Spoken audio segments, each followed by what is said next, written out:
बिस्मिल्लाहिर्रहमानिर्रहीम। अस्सलाम वालेकुम बच्चों, ऑनलाइन क्लासेस में टीचर शाजिया हूँ। आज फ्राइडे है, फ्राइडे को हम करते हैं ओरल वर्क। तो ओरल वर्क में है आज जनरल नॉलेज ओरल। तो ये छोटे छोटे क्वेश्चन आंसर से आपने वीडियो देखनी है, जिस तरह से टीचर पढ़ा रही हैं आपने उनको पढ़ना है।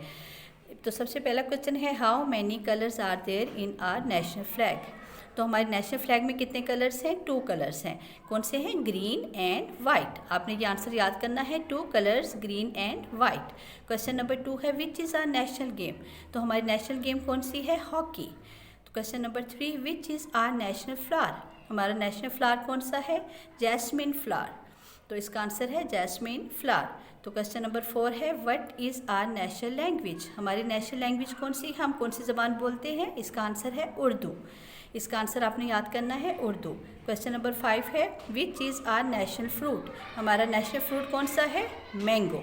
तो ये छोटे छोटे क्वेश्चन आंसर्स हैं। आपने जिस तरह से टीचर पढ़ा रही है आपने को पढ़ना है, याद करना है। जब आपको अच्छे से याद हो जाए तो आपने इसकी वीडियो बना के टीचर को ऑन टाइम सेंड करनी है। थैंक यू, अल्लाह हाफिज़।